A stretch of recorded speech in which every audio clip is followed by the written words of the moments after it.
ओम शांति। ओम शांति। ओम शांति। 27/12/23 प्रातः मुरली। ओम शांति। बाप दादा मधुबन।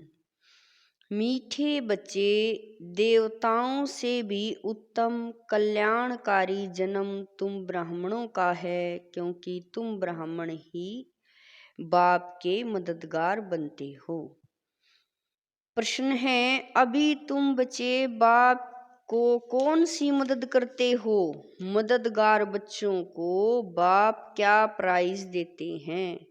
उत्तर है, बाबा प्योरिटी पीस का राज्य स्थापन कर रहे हैं। हम उन्हें प्योरिटी की मदद करते हैं। बाबा ने जो यज्ञ रचा है उसकी हम संभाल करते हैं, तो जरूर बाबा हमें प्राइज देगा। संगम पर भी हमें बहुत बड़ी प्राइज मिलती है। हम सृष्टि के आदि मध्य अंत को जानने वाले त्रिकालदर्शी बन जाते हैं और भविष्य में गद्दी नशीन बन जाते हैं। यही प्राइज है। गीत है, पितु मात सहायक स्वामी सखा। ओम शांति। यह किसकी महिमा है? यह है परम प्रिय परम पिता परमात्मा, जिनका नाम शिव है। उनकी महिमा है। उनका ऊंचे ते ऊंच नाम भी है, तो ऊंचे ते ऊंच धाम भी है। परम पिता परम आत्मा का भी अर्थ है सबसे ऊंचे ते ऊंची आत्मा। और किसी को भी परमात्मा परम पिता परमात्मा नहीं कहा जाता। उसकी महिमा अपरंपार है। ऐसे कहते हैं कि इतनी तो महिमा है जो उसका पार नहीं पा सकते। ऋषि मुनि भी ऐसे कहते हैं कि उसका पार नहीं पा सकते। वो भी नेति नेति कहते आए हैं। अब बाबा स्वयं आकर अपना परिचय देते हैं। क्यों? बाबा का परिचय तो होना चाहिए ना। तो बच्चों को परिचय मिले कैसे? जब तक वह इस भूमि पर न आए तब तक और कोई उनका परिचय दे न सके। जब फादर शोज सन तब सन शोज फादर। बाप समझाते हैं, मेरा भी पार्ट नोंदा हुआ है। मुझे ही आकर पतितों को पावन करना है। साधु संत भी गाते रहते हैं, पतित पावन सीताराम आओ, क्योंकि रावण का राज्य है। रावण कोई कम नहीं है। सारी दुनिया को तमो प्रधान पतित किसने बनाया? रावण ने। फिर पावन बनाने वाला समर्थ राम है ना। आधा कल्प राम राज्य है, तो आधा कल्प रावण का भी राज्य चलता है। रावण क्या है यह कोई नहीं जानते। वर्ष वर्ष जलाते रहते हैं तो भी रावण का राज्य चलता रहता है। जलता थोड़ा ही है, बाबा कह रही हैं, तो भी रावण का राज्य चलता रहता है। जलता थोड़ा ही है। मनुष्य कहते हैं परमात्मा समर्थ है, तो रावण को राज्य करने क्यों देते हैं? बाप समझाते हैं, यह नाटक है। हार जीत का हेल और हेविन का भारत पर ही सारा खेल बना हुआ है। यही बना बनाया ड्रामा है। ऐसे नहीं, परम पिता सर्वशक्तिवान है, तो खेल पूरा होने के पहले ही आएगा या आधे में खेल को बंद कर सकता है। बाप कहते हैं, जब सारी दुनिया पतित हो जाती है तब मैं आता हूँ। इसलिए शिवरात्रि भी मनाते हैं, शिवाय नमः भी कहते हैं। ब्रह्मा विष्णु शंकर को फिर भी देवताए नमः कहेंगे। शिव को परमात्मा नमः कहेंगे। शिव क्यों ऐसा ही है जैसा बबूलनाथ में या सोमनाथ के मंदिर में है। क्या परमपिता परमात्मा का इतना बड़ा रूप है? वह आत्मा का छोटा, बाप का बड़ा है? क्वेश्चन आएगा ना। जैसे यहाँ छोटे को बच्चा, बड़े को बाप कहा जाता है, वैसे परमपिता परमात्मा अन्य आत्माओं से बड़ा है और हम आत्माएं छोटी हैं। नहीं। बाप समझाते हैं, बच्चे मेरी महिमा गाते हो, कहते हो परमात्मा की महिमा अपरंपार है। मनुष्य सृष्टि का बीज है तो पिता को बीज कहेंगे ना, वह क्रिएटर है। बाकी जो इतने वेद उपनिषद गीता यज्ञ तप दान पुण्य यह सब हैं भक्ति की सामग्री, इनका भी अपना टाइम है। आधा कल्प भक्ति का, आधा कल्प ज्ञान का। भक्ति है ब्रह्मा की रात, ज्ञान है ब्रह्मा का दिन। यह शिव बाबा तुमको समझाते हैं, इनको अपना तन तो है नहीं। कहते हैं मैं तुमको फिर से राजयोग सिखलाता हूँ, राज्य भाग्य दिलाने लिए। अब ब्रह्मा की रात पूरी होती है, वही धर्म गलानी का समय आज पहुंचा है। सबसे जास्ती गलानी किसकी करते हैं? परम पिता परमात्मा शिव की। लिखा है ना, यदा यदा ही धर्मस्य ग्लानिर्भवति भारते धर्म संस्थापनार्थे संभवानि युगे युगे। ऐसे नहीं, मैंने कल्प पहले कोई संस्कृत में ज्ञान दिया है। भाषा तो यही है।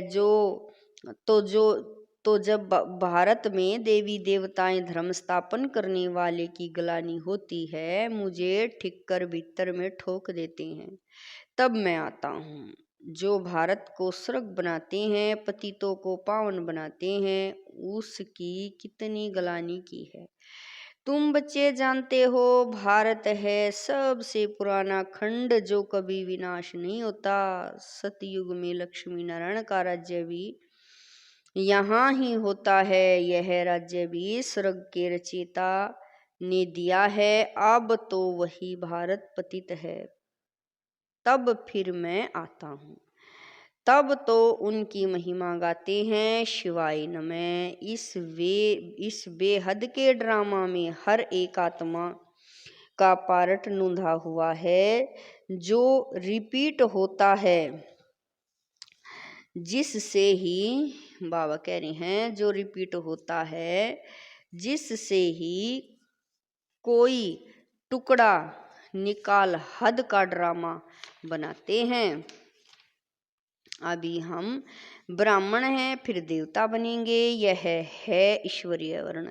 यह है तुम्हारा 84वें जन्म का भी अंत। इसमें चारों वर्णों का तुमको ज्ञान है, इसीलिए ब्राह्मण वर्ण सबसे ऊंच है। परंतु महिमा व पूजा देवताओं की होती है। ब्रह्मा का मंदिर भी है, परंतु कोई को पता नहीं कि इसमें परमात्मा आकर भारत को स्वर्ग बनाते हैं। जब स्थापना हो रही है तो विनाश भी चाहिए, इसीलिए कहते हैं कि रुद्र ज्ञान यज्ञ से विनाश ज्वाला निकली।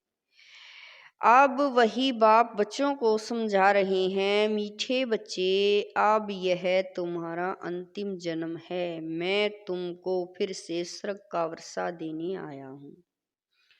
तुम्हारा हक है, परंतु जो मेरी श्रीमत पर चलेंगे उनको मैं स्वर्ग की प्राइज दूंगा। उन्हें भी पीस प्राइज आदि मिलती है, परंतु बाप तो तुम सबको स्वर्ग की प्राइज देते हैं। कहते हैं मैं नहीं लूंगा, मैं तुम्हारे द्वारा स्थापना कराता हूँ तो तुमको ही दूंगा। तुम हो शिव बाबा के पोत्रे, ब्रह्मा के बच्चे। इतने बच्चे तो प्रजापिता ब्रह्मा ही एडोप्ट करते होंगे ना। यह ब्राह्मण जन्म तुम्हारा सबसे उत्तम है। यह कल्याणकारी जन्म है। देवताओं का जन्म या शूद्रों का जन्म कल्याणकारी नहीं है। यह तुम्हारा जन्म बहुत कल्याणकारी है, क्योंकि बाप का मददगार बन सृष्टि पर प्योरिटी पीस स्थापन करते हो। वह इनाम देने वाले थोड़े ही जानते हैं, वो तो कोई अमेरिकन आदि को दे देते हैं। बाप फिर कहते हैं जो मेरे मददगार बनेंगे मैं उनको प्राइज दूंगा। प्योरिटी है तो सृष्टि में पीस पासपर्टी भी है। यह तो वेश्यालय है। सतयुग है शिवालय शिव बाबा ने स्थापन किया है, साधु सन्यासी है हठ योगी। गृहस्थ धर्म वालों को सहज राजयोग तो सिखा नहीं सकते, भले 1000 बार गीता महाभारत पढ़ें, यह तो सबका बाबा है। सभी धर्म वालों को कहते हैं कि अपना बुद्धि योग एक मेरे से लगाओ। मैं भी छोटा सा बिंदु हूँ, इतना बड़ा नहीं हूँ। जैसी आत्मा वैसा ही मैं परमात्मा हूँ। आत्मा भी यहाँ भ्रुकुटी के बीच में रहती है, इतनी बड़ी होती तो यहाँ कैसे बैठ सकती। मैं भी आत्मा जैसा ही हूँ, सिर्फ मैं जन्म मरण रहित सदा पावन हूँ। और आत्माएं जन्म मरण में आती हैं, परंतु पावन से पतित और पतित से पावन होती हैं। अब फिर से पतितों को पावन बनाने के लिए बाप ने यह रुद्र यज्ञ रचा है। इसके बाद सतयुग में कोई यज्ञ नहीं होता, फिर द्वापर से अनेक प्रकार के यज्ञ रचते रहते हैं। यह रुद्र ज्ञान यज्ञ सारे कल्प में एक ही बार रचा जाता है, इस में सब की आहुति पड़ जाती है, फिर कोई यज्ञ नहीं रचा जाता। यज्ञ रचते तब हैं जब कोई आफतें आती है, बरसात नहीं पड़ती है, व अन्य कोई आफतें आती हैं तो यज्ञ करते हैं। सतयुग त्रेता में तो कोई आफतें आती नहीं, इस समय अनेक प्रकार की आफतें आती हैं। इसीलिए सबसे बड़े सेठ शिव बाबा ने यज्ञ रचवाया है, तो पहले से ही साक्षात्कार कराते हैं कैसे सब आहुति पड़नी है, कैसे विनाश होना है, पुरानी दुनिया कब्रिस्तान बननी है, तो फिर इस पुरानी दुनिया से क्या दिल लगानी है। इसीलिए तुम बच्चे बेहद पुरानी दुनिया का संन्यास करते हो। वह सन्यासी तो सिर्फ घर बार का संन्यास करते हैं, तुमको तो घर बार नहीं छोड़ना है, यहाँ गृहस्थ व्यवहार संभालते ही इससे सिर्फ ममत्व तोड़ना है। यह सब मरे पड़े हैं, इनसे क्या दिल लगाना। यह तो मुर्दों की दुनिया है, इसीलिए कहते हैं कि परिस्तान को याद करो, कब्रिस्तान को क्यों याद करते हो। बाबा भी दलाल बन तुम्हारी बुद्धि का योग अपने साथ लगाते हैं। कहते हैं ना, आत्मा परमात्मा अलग रहे बहुकाल, सुंदर मेला लग गया जब सतगुरु मिला दलाल। यह महिमा भी उसकी है। कलयुगी गुरु बाबा करे, कलयुगी गुरु को पतित पावन कह नहीं सकते, वह सदगति तो कर नहीं सकते। हाँ, शास्त्र सुनाते हैं, क्रियाक्रम कराते हैं। शिव बाबा का कोई टीचर गुरु नहीं। बाबा तो कहते मैं तो तुमको स्वर्ग का वर्षा देने आया हूँ, फिर सूर्यवंशी बनो चाहे चंद्रवंशी बनो। वह कैसे बनते हैं? लड़ाई से नहीं। न लक्ष्मी नारायण ने लड़ाई से राज्य लिया, न राम सीता ने। इन्होंने इस समय माया से लड़ाई की है। तुम इनकार गनेटो वॉरियर्स हो, इसीलिए तुम शक्ति सेना को कोई जानते नहीं। तुम योग बल से सारे विश्व के मालिक बनते हो। तुमने ही विश्व का राज्य गवाया है, फिर तुम ही पा रहे हो। तुमको प्राइज देने वाला बाप है। अब जो बाप के मददगार बनेंगे उनको ही आधा कल्प के लिए पीस पासपर्टी की प्राइज मिलेगी। बाबा मददगार उन्हें कहते हैं जो अशरीरी होकर बाप को याद करते हैं, सौदर्शन चक्कर फिराते हैं, शांति धाम स्वीट ओम और स्वीट राजधानी को याद कर पवित्र बनते हैं। कितना सहज है। हम आत्मा भी स्टार हैं।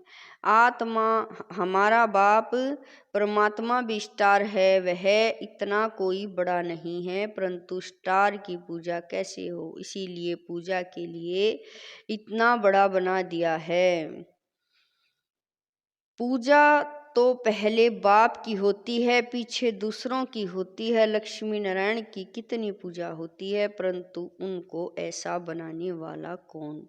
सबका सदगति दाता बाप। बलिहारी उस एक की है ना, उनकी जयंती व्रत डायमंड तुल्य है। बाकी सबके वर्थ कोड़ी तुल्य हैं। शिवाय नमः। यह उनका यज्ञ है, तुम ब्राह्मणों से रचवाया है। कहते हैं जो मुझे प्योरिटी पीस स्थापन करने में मदद करेंगे उनको इतना फल दूंगा। ब्राह्मणों से यज्ञ रचवाया है तो दक्षिणा तो देंगे ना। इतना बड़ा यज्ञ रचा है और कोई भी यज्ञ इतना समय नहीं चलता है। कहते हैं जो जितना मुझे मदद करेंगे उतनी प्राइज दूंगा। सबको प्राइज देने वाला मैं हूँ। मैं कुछ नहीं लेता हूँ, सब तुमको देता हूँ। अब जो करेगा सो पाएगा। थोड़ा करेगा तो प्रजा में चला जाएगा। गांधी को भी जिन्होंने मदद की तो प्रेसिडेंट, मिनिस्टर आदि बने ना। यह तो है अल्पकाल का सुख। बाप तो तुमको सारे आदि मध्य अंत का ज्ञान दे। आप समान त्रिकालदर्शी बनाते हैं। कहते हैं मेरी बायोग्राफी को जानने से तुम सब कुछ जान जाएंगे। सन्यासी थोड़े यह ज्ञान दे सकते हैं। उनसे वर्षा क्या मिलेगा। वह तो गद्दी भी एक को देंगे, बाकी को क्या मिलता है। बाबा तो तुम सब को गद्दी देते हैं। कितने निष्काम सेवा करते हैं और तुमने तो मुझे ठिक्कर भीतर में डाल कितनी गलानी की है। यह भी ड्रामा बना हुआ है। जब कोड़ी जैसे बन जाते हो तब तुमको हीरे जैसा बनाता हूँ। मैंने तो अनगिनत बार भारत को स्वर्ग बनाया है, फिर माया ने नरक बनाया है। अब अगर प्राप्ति करनी है तो बाप के मददगार बन सच्ची प्राइज ले लो। इसमें प्योरिटी फर्स्ट है। बाबा सन्यासियों की भी महिमा करते हैं। वह भी अच्छे हैं जो पवित्र रहते हैं। यह भी भारत को थामते गिरने से बचाते हैं, नहीं तो पता नहीं क्या हो जाता। परंतु अब तो भारत को स्वर्ग बनाना है तो जरूर घर गृहस्थ में रहते पवित्र बनना पड़े। बाप दादा दोनों बच्चों को समझाते हैं। शिव बाबा भी इस पुरानी जूती द्वारा बच्चों को राय देते हैं। नई ले नहीं सकते। माता के गर्भ में तो आते नहीं। पतित दुनिया पतित शरीर में ही आते हैं। इस कलयुग में है घोर अंधियारा। घोर अंधियारे को सोजरा बनना है। अच्छा, मीठे मीठे स्किल दे बच्चों प्रति माता पिता बाप दादा का याद प्यार और गुड मॉर्निंग। रूहानी बाप की रूहानी बच्चों को नमस्ते। हम रूहानी बच्चों की रूहानी माता पिता बाप दादा को दिलवा जान शिकवा प्रेम से याद प्यार गुड मॉर्निंग नमस्ते। ओम शांति। मेरे बाबा मीठे बाबा, लाख लाख शुक्रिया मेरे बाबा। धारणा के लिए मुख्य सार है। नंबर 1, इस बेहद की दुनिया का दिल से संन्यास कर अपना ममत्व मिटा देना है। इससे दिल नहीं लगानी है।